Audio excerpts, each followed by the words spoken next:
أعوذ بالله من الشيطان الرجيم بسم الله الرحمن الرحيم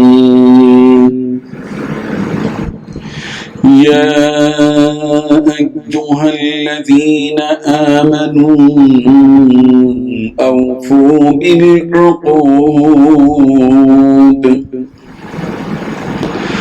أحلت لكم بهيمة الأنعام إلا ما يتلى عليكم غير محل الصيد وأنتم حرم إن الله يحكم ما يريد صدق اللہ العظیم۔ حاضرین و ناظرین، یہ درس نمبر 445 ہے اور سورہ مائدہ کا آغاز کیا جا رہا ہے، اور یہ سورہ مائدہ کی پہلی آیت ہے۔ لفظی ترجمہ دیکھیے، یا ایھا الذین، اے وہ لوگو جو آمنو ایمان لائے، اوفو اچھی طرح پورے کرو، بالعقود وعدے، احلت حلال کر دیے گئے، لکم تمہارے لیے، بہیمۃ الانعام مویشی چوپائے، الا مگر جو کچھ کے یتلا پڑھا جا رہا ہے، علیکم تم پر، غیر محلی حلال نہ سمجھنے والے، الصید شکار، وانتم حرم اور تم احرام والے، ان اللہ یقینا اللہ، یحکم حکم فرماتے ہیں، ما یرید جو ارادہ فرماتے ہیں۔ ترجمہ یوں ہے، اے وہ لوگوں جو ایمان لائے ہو، اچھی طرح پورے کرو وعدے، حلال کر دیے گئے تمہارے لیے مویشی اور چوپائے، مگر جو کچھ پڑھا جا رہا ہے تم پر حلال نہ سمجھنے والے شکار کو، اور تم احرام والے ہو، یقیناً اللہ تعالی حکم فرماتے ہیں جو ارادہ فرماتے ہیں۔ بزرگان محترم، اس آیت میں اللہ تبارک و تعالیٰ نے 3 باتیں بتلائی ہیں۔ پہلی بات، اے ایمان والو معاہدوں کو پورا کرو۔ دوسری بات، تمہارے لیے وہ چوپائے حلال کر دیے گئے ہیں جو مویشیوں میں داخل ہوں، سوائے ان کے جن کے بارے میں تمہیں پڑھ کر سنایا جائے گا، بشرطے کہ جب تم احرام کی حالت میں ہو اس وقت شکار کو حلال نہ سمجھو۔ اللہ جس چیز کا ارادہ کرتا ہے اس کا حکم دیتا ہے۔ یہ اللہ تبارک و تعالیٰ کا فضل ہے، کرم ہے کہ مسلسل درس قرآن کا یہ سلسلہ چل رہا ہے۔ 444 دن ہو چکے ہیں اب تک، جس میں 4 سورتوں کی گویا تکمیل ہوئی ہے، سورہ فاتحہ، سورہ بقرہ، سورہ آل عمران، سورہ نساء۔ 4 سورتیں مکمل ہوئی اور 444 درس قرآن مکمل ہوئے۔ آج سورہ مائدہ کی تلاوت کی گئی، اس کا آغاز کیا گیا۔ سورہ مائدہ مدنی سورت ہے، ہجرت کے بعد یہ سورت نازل ہوئی۔ یہ 16 رکوع اور 120 آیات پر مشتمل سورت ہے۔ حضرت عائشہ صدیقہ رضی اللہ عنہا نے فرمایا کہ نزول کے اعتبار سے سورہ مائدہ قرآن مجید کی سب سے آخری سورت ہے۔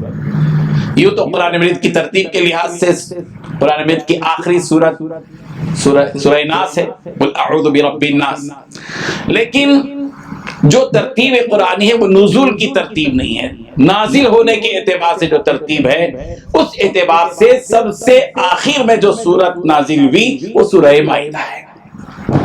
اسی لیے حضرت عائشہ صدیقہ رضی اللہ عنہ فرماتی ہے کہ نزول کے اعتبار سے سورہ مائدہ قرآن مجید کی سب سے آخری سورت ہے، اس لیے جو چیز اس میں حلال پاؤ اس کو حلال سمجھو، اور جس کو حرام پاؤ اس کو حرام قرار دو۔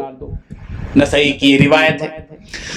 حضرت عبداللہ ابن عمر رضی اللہ عنہ نے ارشاد فرمایا کہ سورہ مائدہ اور سورہ فتح سب سے آخر میں نازل ہونے والی صورتیں ہیں، ترمذی کی روایت ہے۔ ابو عبدہ نے محمد ابن کعب قرظی کا یہ قول نقل کیا ہے کہ سورہ مائدہ مکے اور مدینے کے درمیان رسول رحمت صلی اللہ علیہ وسلم پر نازل ہوئی۔ اس وقت رسول رحمت صلی اللہ علیہ وسلم اونٹنی پر سوار تھے، وحی کے بوجھ کی وجہ سے جب اونٹنی کا کاندھا دکنے لگا، جھکنے لگی وہ، تو رسول کریم صلی اللہ علیہ وسلم اونٹنی سے اتر پڑے۔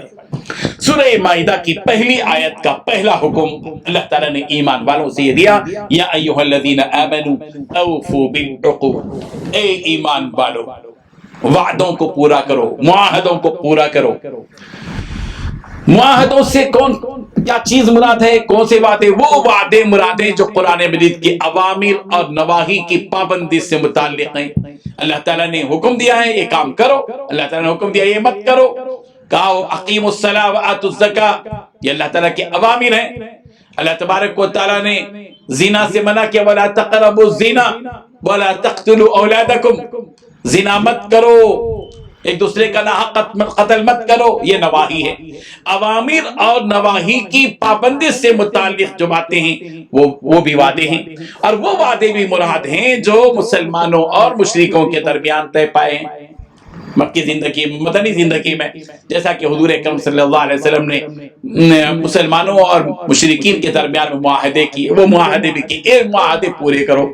اور وہ معاہدے جو لوگوں کے درمیان آپس میں ہوں، لوگ آپس میں ایک دوسرے کے درمیان معاہدے کرتے ہیں کہ فلاں وقت میں ہم فلاں آپ کی امانت یہ لوٹائیں گے، فلاں وقت میں فلاں ہم آپ کا وہ کام کر دیں گے، فلاں وقت میں یہ چیز ہوگی، معاہدے کرتے ہیں۔ عقود کا لفظ جو استعمال کیا گیا، اوفو بالعقود، معاہدوں کو پورا کرو۔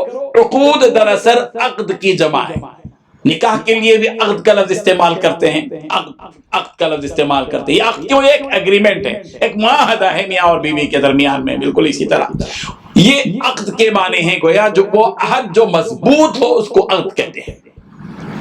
اللہ تعالیٰ نے جس چیز کو اپنی آسمانی کتاب میں حلال قرار دیا اس کو حلال ماننا اور تسلیم کرنا، اور جس چیز کو حرام قرار دیا اس کو حرام ماننا اور تسلیم کرنا، یہ بھی عقود میں شامل اور داخل ہے۔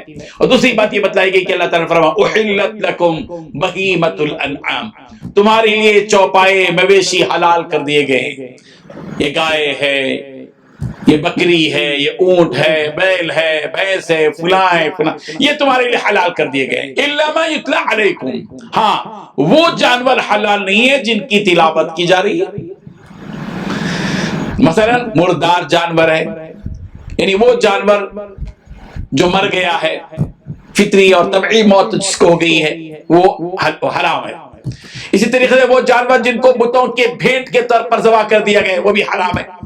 وہ جانور بھی حرام ہے جس کا گلا گھونٹ کر مارا گیا، وہ جانور بھی حلال ہے جو چوٹ کے صدمے سے مر گیا، وہ جانور بھی حرام ہے جو کسی اونچی جگہ سے لڑک کر گر گیا اور گرنے کی وجہ سے مر گیا، اور وہ چوپائے جن کا کچھ حصہ درندوں نے کھا لیا ہو وہ بھی حرام ہے۔ یہ سب حرام چیزیں ہیں۔ تو جو چیزیں حرام، دوسری آیات میں اس کی تلاوت کی گئی ہے، صراحت کی گئی ہے، آئیں گے اس کی تفصیلات، جو چیزیں تلاوت کی گئی وہ حرام ہے، آگے آئیں گے اس کی تفصیلات انشاءاللہ ہم بیان کریں گے، اگلی آیت یہاں رہی ہیں۔ یہاں صرف یہ کہ جو چیزیں کہ احلت لکم بہیمۃ الانعام، مویشی چوپائے تمہارے لیے حلال ہے، باقی جو حرام ہے اس کی تفصیل ہم بیان کریں گے، وہ آگے آئے گا۔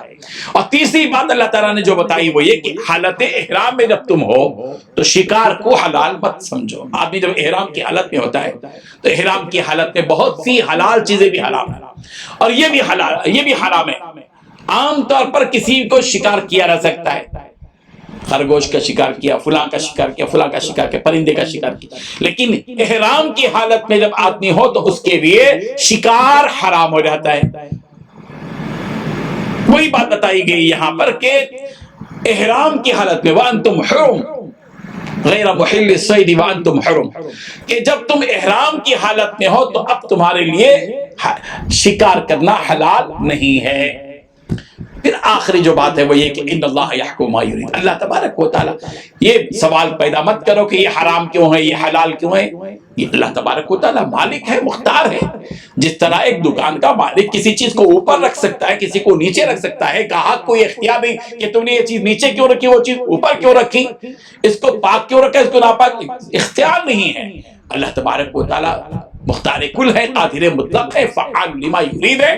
وہ کسی چیز کو چاہے، جس چیز کو چاہے حلال قرار دے اور جس چیز کو چاہے حرام قرار دے، ان کا اختیار ہے. ان اللہ یحکم ما یرید، اللہ جس چیز کا ارادہ کرتا ہے اس کا حکم دیتا ہے.